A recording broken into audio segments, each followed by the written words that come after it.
बहुत ही खूबसूरत गांव था, जहां के खेतों में हमेशा फसलें लहराया करती थीं। इन्हीं में से एक फसल शंभू की थी।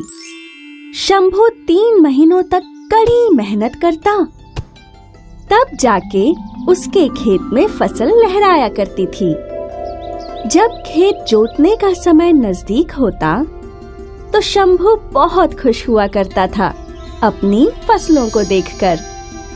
देखो भाग्यवान, हमारी फसल बिल्कुल सोने जैसी दिख रही है। सोने जैसी दिख रही है, लेकिन सोना नहीं है।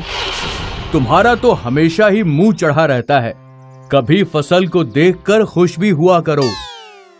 जब आप खेत से सोना उगाएंगे ना, तब मैं जरूर खुश होंगी।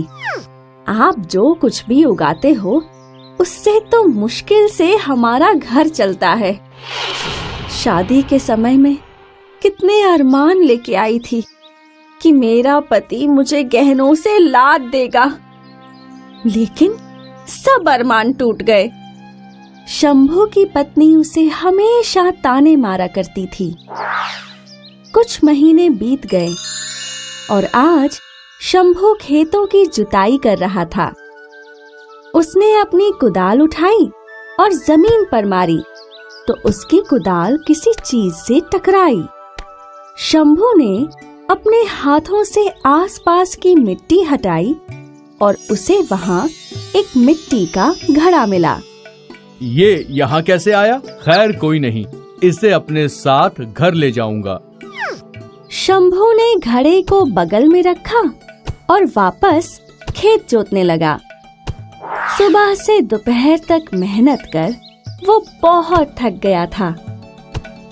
उसने अपनी कुदाल उस घड़े में डाली और उसी के पास पेड़ के नीचे सो गया। जब शंभू उठा तो वो हैरान हो गया, क्योंकि अब एक के बदले 3 कुदाल थी। ये बाकी के 2 कुदाल यहाँ किसने रखी? मेरे पास तो सिर्फ एक ही कुदाल थी। खैर जो भी हो, अच्छा है, मैं इसे घर ले जाता हूँ। शंभू उस घड़े को घर ले गया। अरे भाग्यवान, आज तो गजब ही हो गया। मुझे ये घड़ा मिला और फिर मैंने इसमें अपनी कुदाल रखी, और जब मैं नींद से उठा तो इसके अंदर एक की जगह 2 कुदाल थी। ये देखो, 3। जरूर ये कोई जादुई घड़ा है। क्या कुछ भी बोल रही हो? कभी तो मेरी बात मान लीजिए। चलिए इसे आजमाते हैं। और वो कैसे? मैं इसमें अपना ये कड़ा डाल रही हूँ, फिर देखते हैं। शांता ने उसमें अपने हाथ का कड़ा डाला और वो लोग दूसरे कमरे में चले गए। रात में अपने आप वो 1 से 3 हो गए, और फिर जब सुबह शांता और शंभू ने घड़ा देखा तो मैं ना कहती थी कि ये घड़ा जादुई है। हाँ, ये तो सच में जादुई घड़ा है। हमारे तो भाग्य खुल गए। हम अमीर बन जाएंगे। मेरी शादी के सारे अरमान पूरे हो जाएंगे। हाँ भाग्यवान, पर थोड़ा आराम से। इस जादुई घड़े के बारे में किसी और को पता नहीं चलना चाहिए। मैं क्या मूर्ख हूँ जो ढिंढोरा पीटूंगी? ठीक है, अब मैं खेत जा रहा हूँ। शंभू अपने खेत चला गया और यहाँ शांता हर चीज को 1 से 3 बना रही थी। पहले उसने अपनी एक अच्छी साड़ी उस घड़े में डाली। कुछ ही देर में वो 3 साड़ियाँ हो चुकी थी। फिर शांता ने अपने सोने के कंगन डाले, वो भी 1 के 3 हो चुके थे। फिर क्या था, शांता को जो कुछ दिखता वो उसे 1 का 3 बना रही थी। शाम होने पर जब शंभू घर आया तो वो अपने घर को देखकर हैरान रह गया। वहाँ 1 के बदले 3 कुर्सियाँ थीं, 3 घड़ी, हर बर्तन 3-3 थे। उसने अपनी पत्नी की ओर देखा तो उसके गले में 3 मंगलसूत्र थे, हाथों में 3-3 कंगन। उसने जमीन पर देखा तो हर साड़ी 3-3 थी। ये क्या है शांता? अब हम रईस हो गए। देखो मेरे पास कितने गहने हैं और साड़ियां भी। ये देखो कितने सारे बर्तन, हर चीज 3 है। यहाँ तक कि मैंने इसमें अपनी 2 मुर्गियां भी डाली थी। अब हमारे पास 6 मुर्गियां हैं। हमारे तो भाग्य खुल गए। ए जी, मैं कल ये सब जाकर बाजार में बेचूंगी और फिर हम और अमीर बन जाएंगे। फिर क्या, पूरे गांव में मैं अकेले ही सेठानी के जैसे घूमूंगी। शंभू को शांता की आंखों में लालच दिख रहा था। अच्छा, वो घड़ा कहाँ है? यहाँ, ये रहा। शंभू घड़े के पास गया और उसने वो मिट्टी का घड़ा उठाकर पटक दिया। अरे रे रे, ये क्या कर दिया?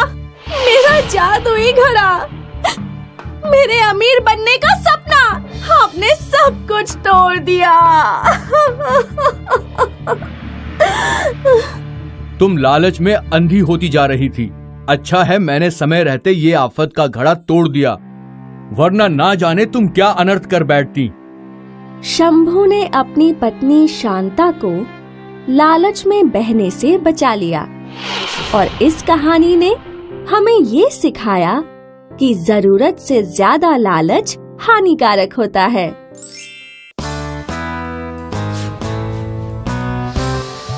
एक समय की बात है, बिरजू नाम का एक किसान था। बिरजू के खेत नहर से बहुत दूर थे। बिरजू को रोज 2 घड़ों में नहर से पानी भरकर खेत तक ले जाना पड़ता था। लेकिन बिरजू बहुत खुश था। उसे इस बात की तसल्ली थी कि नहर के पानी से उसके खेत हरे भरे तो थे।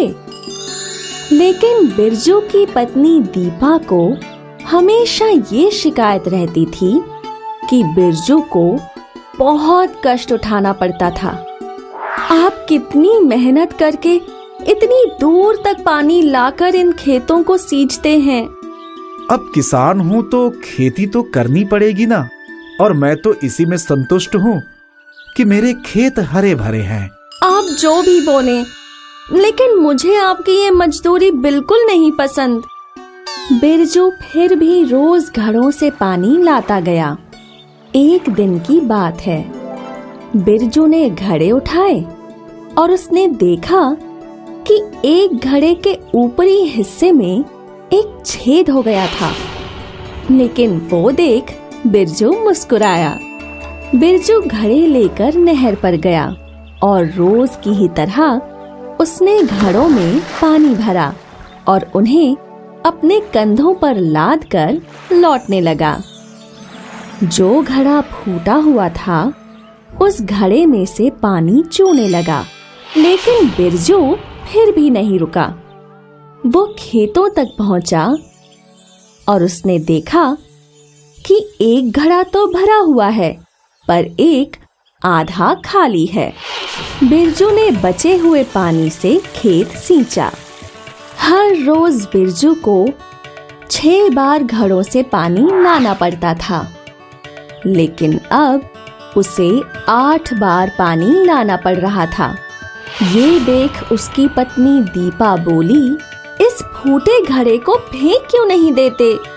इससे तो सिर्फ आपकी मेहनत बढ़ ही रही है। तुम नहीं समझोगी इस फूटे घड़े का महत्व।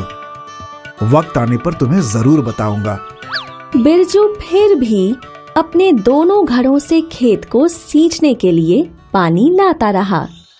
फूटे हुए घड़े की वजह से जो पानी चू रहा था उससे रास्तों में फूलों के पौधे उगने लगे। ये देख बिरजू मुस्कुराया और जब वो वापस खेत लौटा, अब तो कम से कम एक नया घड़ा ले लीजिए। कब तक इस फूटे घड़े का इस्तेमाल करते रहोगे? चलो मैं तुम्हें इस फूटे घड़े की अहमियत बताता हूँ।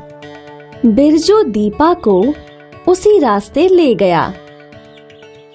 ये जो तुम्हारी दाईं ओर फूल के पौधे देख रही हो, वो उसी फूटे घड़े की बदौलत है।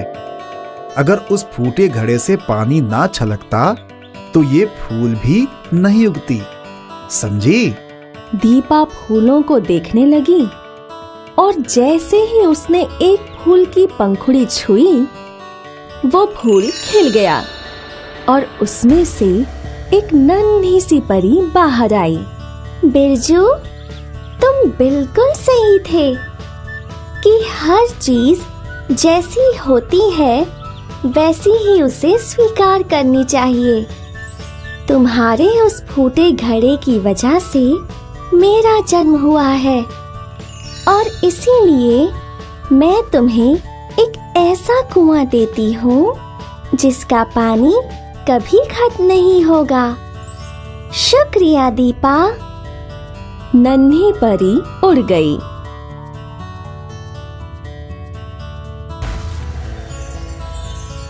मैं नहीं कहता था कि वो फूटा घड़ा बहुत ही मूल्यवान है।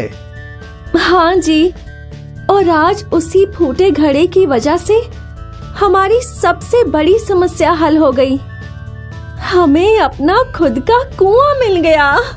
हाँ, इसीलिए कहते हैं जो जैसा है वैसा ही सही है। हाय, मैं हूँ शाइनी। अगर आप मुझे ऐसे ही देखना चाहते हैं तो इस वीडियो को जरूर शेयर करें और हाँ, इस चैनल को भी सब्सक्राइब करना ना भूलें।